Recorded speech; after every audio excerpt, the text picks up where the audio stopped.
Thursday, the 19th day of March is today, 2026. Good evening, everyone. This video is not to support the war that is going on in the Middle East. Like I used to say, I don't have a major interest in this war, but there are some things that interest me. So if I see some things that interest me, I'll bring it out and explain it more deeper for people to understand. Recently, the Iranian Islamic regime ambassador to the United Nations, Iravani, was speaking to the United Nations Security Council. He was crying out to them and listing the destructions that Israel have inflicted in Iran.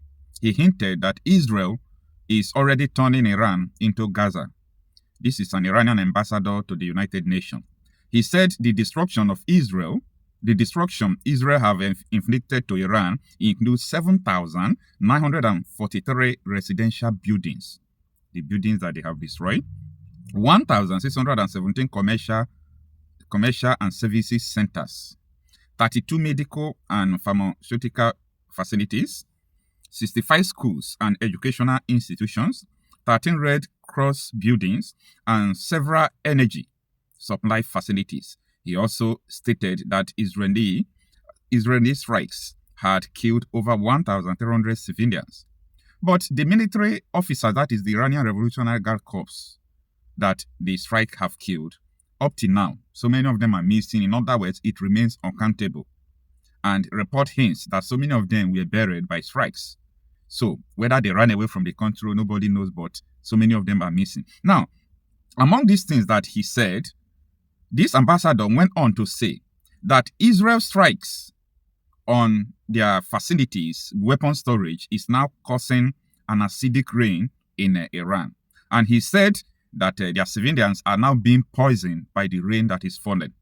So what he's trying to establish is just a war crime, that Israel is committing a war crime. That is what he's trying to establish. And at the end, he is seeking compensation from the United Arab Emirates and Israel. So I think this is a war. At the end of the war, you may talk about compensation, but not during the war, at the middle of the war. Anyway, take a listen and let me know what you think about it. Listen to him.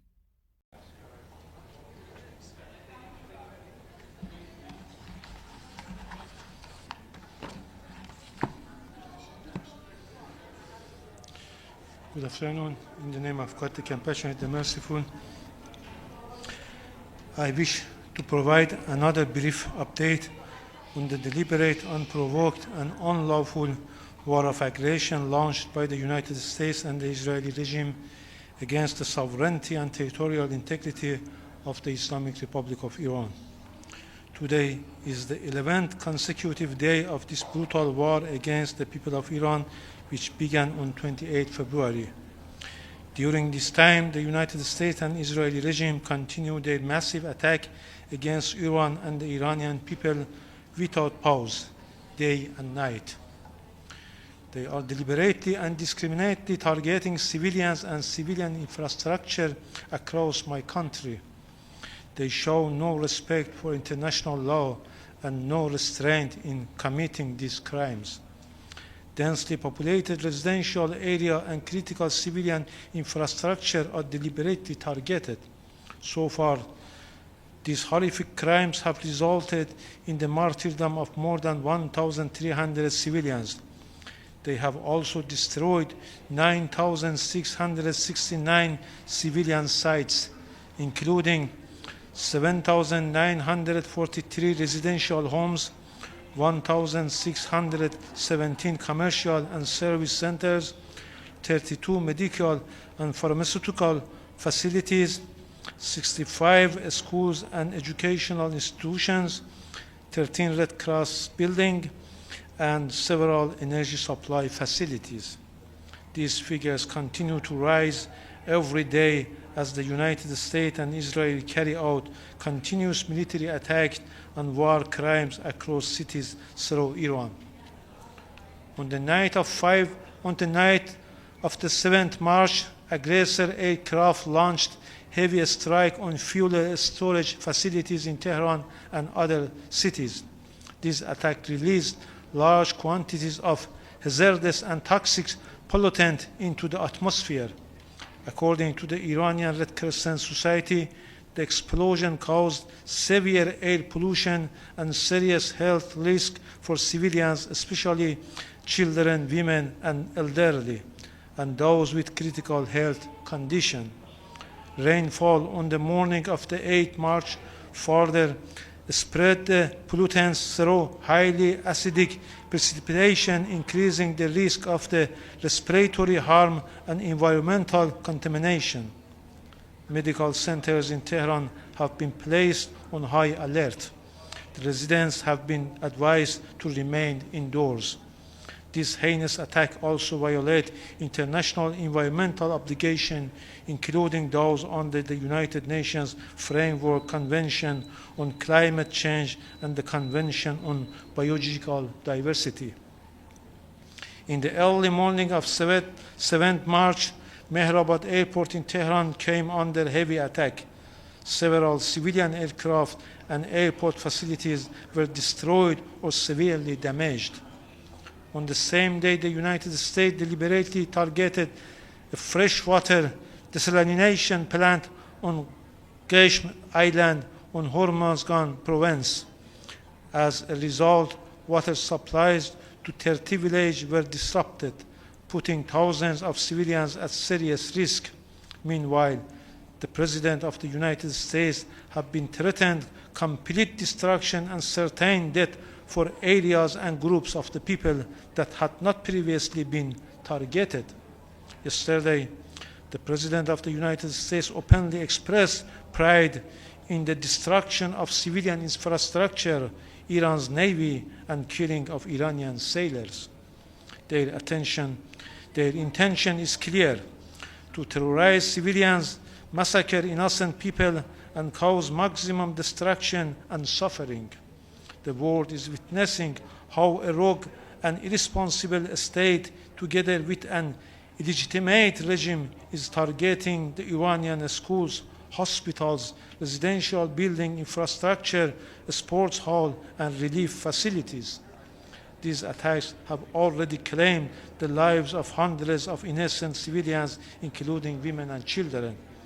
In the early hours of the 8th March, the Israeli regime carried out a deliberate terrorist attack against the Ramada Hotel in Beirut. This attack assassinated 4 diplomats of the Islamic Republic of Iran. After issuing the threat to attack Iran's diplomatic premises in Beirut, these diplomats have temporarily relocated to the hotel for their safety and security, with the knowledge and coordination of the Lebanese Ministry of Foreign Affairs. The targeted killing of diplomats on the territory of another sovereign state is a grave terrorist attack, a war crime, and a flagrant violation of international law. It violates the UN Charter, the Vienna Convention on Diplomatic Relations, and the Convention on the Protection of Internationally Protected Persons. The Islamic Republic of Iran strongly condemns this cowardly crime. All perpetrators must be held fully accountable. It is deeply regrettable that Security Council continues to remain silent. The Council is turning a blind eye to this grave violation, despite its primary responsibility under the UN Charter to maintain international peace and security.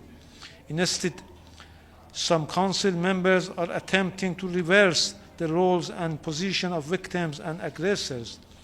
They seek to reward the aggressor and punish the victims through a biased and politically motivated resolution. Such action, if adopted, would severely damage and undermine the credibility and legitimacy of the Council. If adopted, it will be a stain on the credibility and reputation of the Security Council. If adopted, the aggressor, Israel, and the United States will be rewarded and emboldened to carry out further acts of aggression. Today it is Iran, tomorrow it could be any other sovereign state. The international community must act now to stop this bloody war against the Iranian people. We will take all necessary measures to defend our people, our territory, and our independence. We reiterate our call on all member states to condemn this aggression and take urgent action to stop this criminal war against the Iranian people, a war that poses a serious threat to regional and international peace and security. I thank you. When you look at what this man said, just summarily, the man is asking the United Nations Security Council to stop Israel. And stopping Israel is not the issue. Israel have a problem. The problem is existential threat. I don't need Israel or Iran to tell me that Iran want to wipe out Israel. That is their plan. The late Ayatollah made a statement, and one of the most famous statements he made, he said, when we chant death to America, death to Israel, we are not singing song. It is a policy.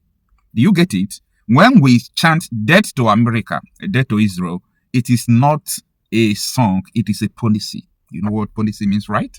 Yes. If they have what it takes to wipe away Israel, they will not look back. They will do it because they see it as a divine mandate. Israel is fighting for survival.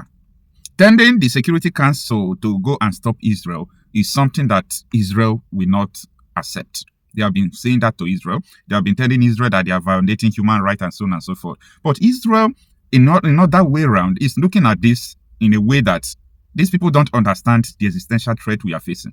Now, let's leave technology apart. If Israel is not advanced in technology, only Hamas, when Iran armed Hamas with rockets to wipe away Israel, that was when they discovered that Israel is now ready for them. When Israel deployed Iron Dome, protecting the civilians. Imagine nothing like Iron Dome, nothing like fighter jets in Israel, nothing like IDF that is striking back. Israel will not have a place. So when I see a lot of people saying Israel is fighting unprovoked war, like I say, these people are playing. You are just playing games. You don't understand what it means. A country that you know that they can build the capacity to destroy you, saying that it is a policy to destroy you, you want to fold your hands, right? Don't think like that. We are living in a very dangerous world. This world is all about survival of the fittest. You must stand your ground. You must protect yourself. This is not just about Israel. It's also applicable to so many people in Africa, especially Nigeria, a country where terrorists will write a letter to a community in a so-called sovereign state that has nothing to do with sovereignty. Then, on that particular date or period, the terrorists will still come and kill the people and leave another letter for them. No, Israel is not like that. If they perceive threat, they go after the threat. They don't wait for the threat to come first. So, this is not to say that Iran is not fighting. Iran is putting up a stiff fight. Kudos to them. It's not easy to fight Israel and America join forces. Even though America is not using all their power, but Israel is putting in everything they have in this fight. Because it seems that Israel is fighting for survival, but America is not fighting for survival. So this was supposed even to be Israel and the Gulf states, all this Bahrain, Qatar, they are supposed to be fighting this war, not even America. But every now and then, these Arab nations are urging America to destroy Iran because of the wickedness, terrorism, sponsor, and all those things that Iran is doing. No nation on earth is supporting Iran. You see, China, because of the oil they are taking from Iran, Iran needed some things from them. It's a trade by barter. It's not a special interest. Even Iranians who went to China, China deported them. China doesn't want the kind of religion in their country. Even China doesn't even tolerate Christianity, talking less of Islam. They say that all the Shia Muslims are people with mental disabled. That is what Chinese are saying. So they don't tolerate that shit. Russia, on the other hand, Iran is supplying Russia Shia drones to fight Ukraine. Unfortunately, Ukraine was able to build very cheap drone to counter their drone, which they have now deployed to the Middle East to fight against Iranian drones. So this is a crazy world. We are living in a crazy world. But I see that if Iran are inflicting more pains to Israel, they will not come to Security Council to beg Security Council to stop Israel. So if they are inflicting more pains to Israel, no need to cry now. It's war, right? But this is to tell you that these people have lost their grip. They have lost their grip. They understand how this world is going. There is no way you can fight a war with a country like Israel without air defense system.